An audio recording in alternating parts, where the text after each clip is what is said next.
to my refrigerator. I am here inside of my refrigerator to share with you a couple of tips to keep greens and vegetables nice and fresh. I have a couple different places where I've got a few examples from today when I went grocery shopping, and I want to share them with you. If you're buying in bulk these big plastic boxes of spinach or mixed salads or baby kale or something like that, you can always count on these to go bad first. Something I always do at the grocery store is look at the bottom of the box. You always want to make sure that they don't already have watery leaves at the bottom and that nothing is yellow. And so that's the first way to prevent it getting worse once you get home. And then if you know you're not going to eat all this, I would say don't buy such a big box because again, it's going to go bad. But I want to share with you a tip now of how to make this nice and fresh and keep it as long as possible. If you do this, it can last about 7 to 10 days in your fridge without getting moldy or gross or just getting frustrated and having to throw the whole thing out. Like Mama always said, one bad leaf can spoil the bunch. It's true with friends, and it's also true with actual leaves. Something else I want to say before we start with this particular process is that if your refrigerator temperatures are too cold, you are going to start to have a lot of problems, especially with tender greens, but also with all of your fruit and vegetable that you store in the fridge. So definitely check and see if your fridge is too cold. I know in the past this fridge has given me major problems with that, and I've just ruined so many vegetables, but now I've found the perfect temperature and everything actually works really well for me. So this first method that I want to show you is going to work with these big plastic boxes. What you want to do is open this up, and then if there is one bad leaf, like this one here right at the top, I'm just going to discard this from the beginning because it will start to, just that little bit of condensation and water from that one leaf will start to spoil the entire bunch. So I just take this and I put it all in the colander here just to kind of have a place to put it. And what I'm trying to do is get to the bottom of this box here while looking for any bad leaves along the way. Anything yellowed, anything too watery, and that you know will spoil the rest of the bunch. This colander is a little bit too small for this, but we'll just balance the spinach as much as possible. Okay, so now I've gotten to the bottom and I can already see that there's a lot of condensation at the bottom of this box. So what I want to do now is wipe it out.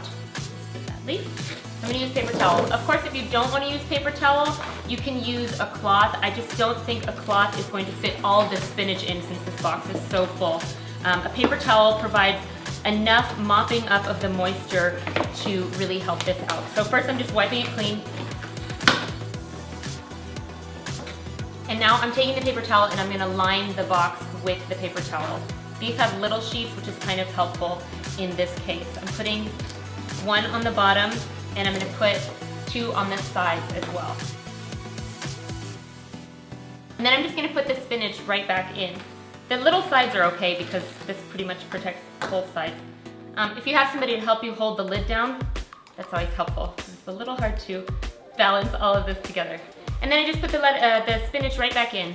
And if I see any bad pieces, I'm taking them out right away. Like this little guy and this little guy.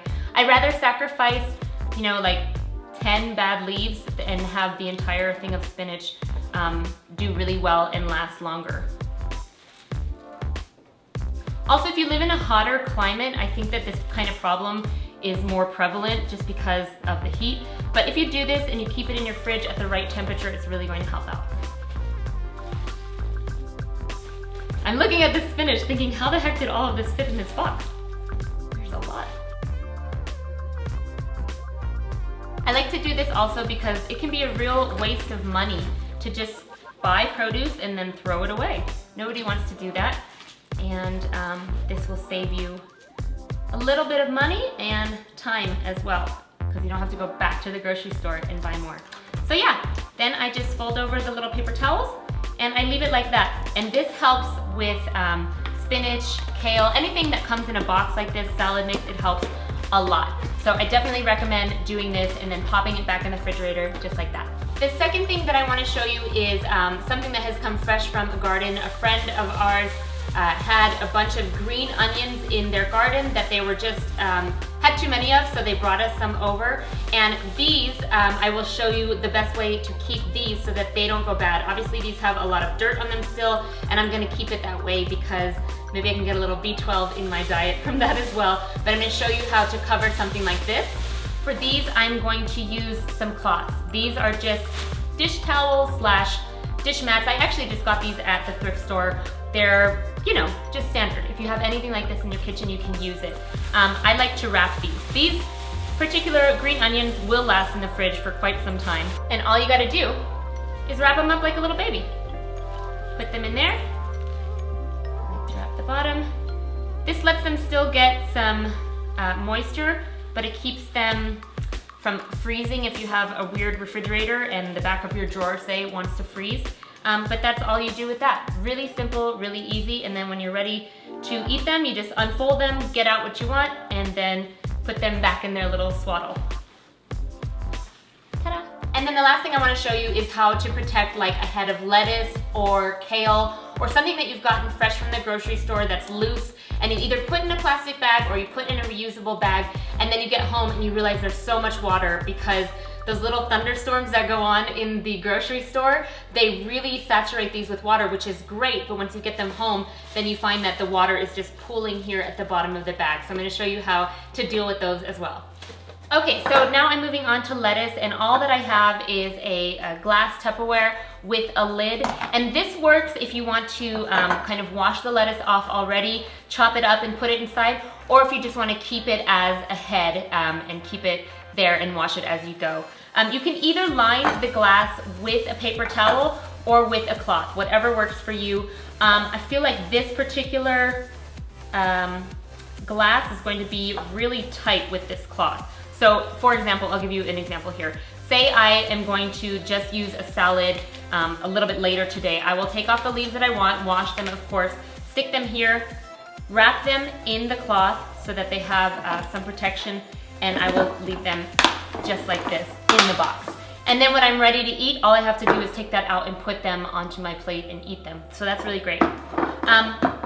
Same thing goes with the paper towel and the glass. You can just stick the head of romaine in there. This kind of soaks up any moisture, and then you can keep it nice and tight, just like.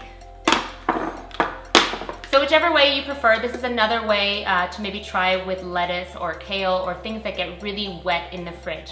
And then as a little added bonus, I always feel really bad about purchasing all these things in these plastic boxes, and I just don't like it, but unfortunately that's the way that they come at the grocery stores. So something that you can do is actually recycle those. And in these, my husband is a microgreen growing fiend right now. We've got every kind of microgreen that you can imagine. This is a leftover box from cucumbers that he is reusing to grow these microgreens in, which is a great reuse. We just wash them out, and when it's time to sprout some more, we put them in there. These are quinoa, and they just look crazy at this stage. They look like crazy little moldy hairs, but they will turn into something beautiful soon. So you don't have to throw all of these plastic containers away right away. You can use them to replant some things in your kitchen, so that's a great way to reuse these little plastic containers. So those are my tricks for keeping greens fresh in the refrigerator. I hope that this was helpful to you guys. I know how frustrating it can be to just waste money on things that go bad in the refrigerator, so this will at least extend it for a little bit longer, and it helps you stay motivated to really eat those greens and eat them up quickly because they're good for you and because you paid good money for them. As always, please comment down below. Let's have a conversation about this. If you have any tips or tricks that you keep your vegetables safe and healthy and keep them long living in the fridge, let me know. Subscribe if you're not already. Please like this video. And if you'd like to see more daily updates, you can follow me on Instagram @vvegan. Bye.